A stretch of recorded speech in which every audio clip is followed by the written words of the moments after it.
there are these third parties and advisors that aren't operating on the up and up right now.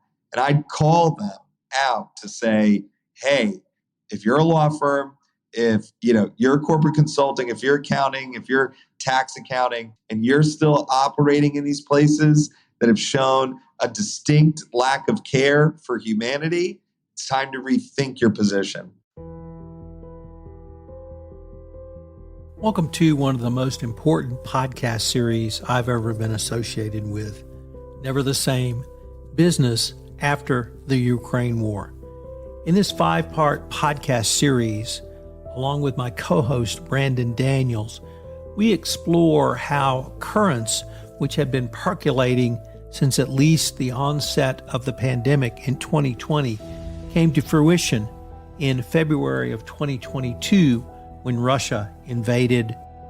In the 5 topics of supply chain, sanctions and AML, corruption as a national security issue, cybersecurity, and ESG, we will explore how businesses have changed literally forever with the advent of the conflict in Ukraine.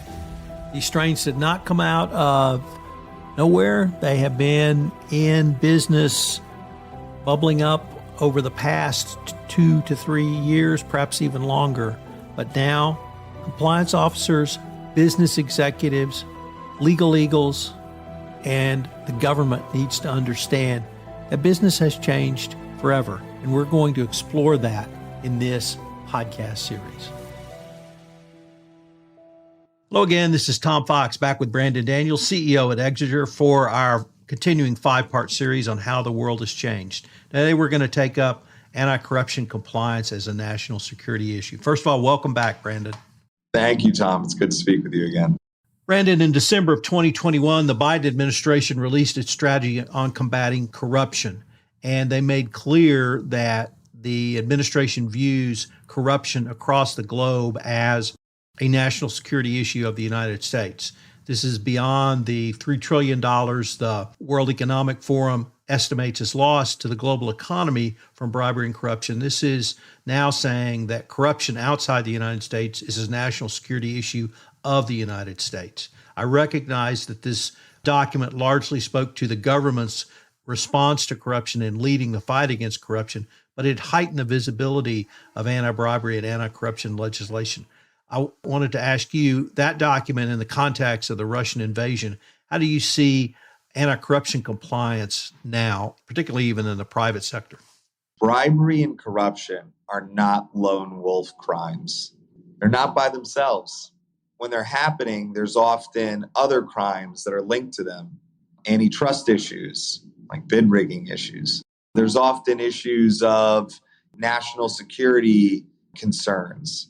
There are often issues of maybe higher order crimes that have to do with the circumvention of laws. One of the things I worry about with the Uyghur Forced Labor Prevention Act is how much bribery and corruption that puts into the Chinese government, because people are going to be trying to doctor where goods come from.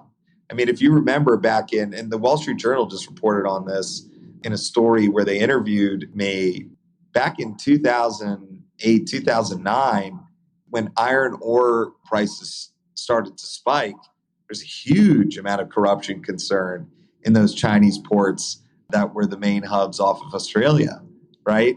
Like, we know that supply chain issues, constraints in the market, and the circumvention of laws, of other laws, is often part and parcel to bribery and corruption. So bribery and corruption rolls with a gang of crimes. And I think what we're seeing the administration do is say, look, we take bribery and corruption seriously. We don't think of this as a cost of doing business for 2 reasons. One, because it does go alongside of, very often, autocratic governments. It goes alongside of disinformation. It goes alongside of doing things that are adversarial to our interests as a nation.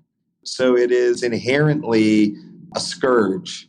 I think also, second, what they're saying is corruption enforcement for a small period of time, I think saw a lull as we've been looking at privacy regs and privacy changes in the EU, bribery and corruption, and specifically, the sort of financial crime compliance of it saw a retrenchment after we had the big fines in the last 5 years against the banks and sort of financial crime compliance issues. And I think this administration is saying, hey, we're not going to play a game of whack-a-mole, right? We've got these sanctions that we've put in place. We're trying to stamp out modern slavery. And the one way to circumvent and get around all of that is to bribe the local officials to help you cover up what you're doing, right? And I think that they recognize that they have to enforce uniformly in order to see effectiveness of outcomes. Brandon, one of the interesting aspects of the Russian invasion is we have seen the national security impact of corruption on Russia because of their lack of material, the untrained troops, the inability to bring arms or armaments up because they're gone. They can't replace tank parts. And weirdly, the Russians have shown exactly what I think this national security issue is. And if I could tie it back to the Biden administration's strategy, they brought the DOD into this discussion. They brought NATO into this discussion. And so the Russian invasion, in my mind, helped illustrate why, and from the military aspect alone, this is a national security issue. Yeah.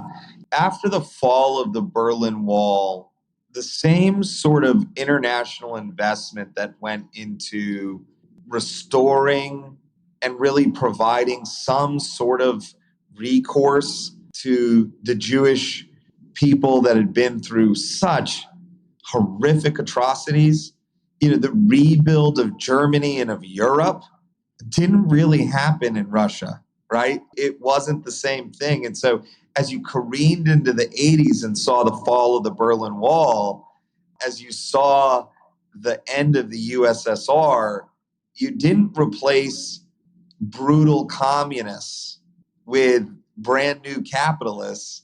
You replaced them with criminals. And they have pilfered and siphoned away the materials and the armaments and the things that made it so that that country had a solid and sturdy infrastructure to grow off of. And although we saw some leaps and bounds, I would say, in the 90s, a lot of those have been eroded away by corruption. And I think we recognize that. And I think that's why you've seen so many of the sanctions, Tom, target individual government officials and oligarchs, because those are the folks that have been siphoning away from the population the ability for prosperity. And that's why I think this enforcement will be heightened as we come back and we look at what deals have been made with Russia and U.S. companies in this interim time. One of the things I really worry about, Tom, is the advisors. Like law firms, Big Four consultancies, they're not pulling out of Russia. There was a law firm who I will leave their name out that was right there with ZTE all the way through the sanctions evasion that they did with Iran. There are these third parties and advisors that aren't operating on the up and up right now. And I'd call them out to say, hey, if you're a law firm, if you're corporate consulting, if you're accounting, if you're tax accounting, and you're still operating in these places that have shown a distinct lack of care for humanity, it's time to rethink your position.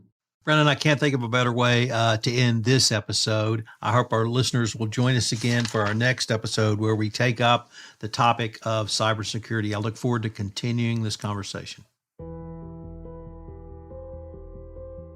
This is Tom Fox. Thank you for listening to this episode of Never the Same: Business After the Ukraine War. This podcast was produced by One Stone Creative, and I want to give a shout out to Megan Doherty, Audra Cassano, Darla Field, and the entire team at One Stone Creative.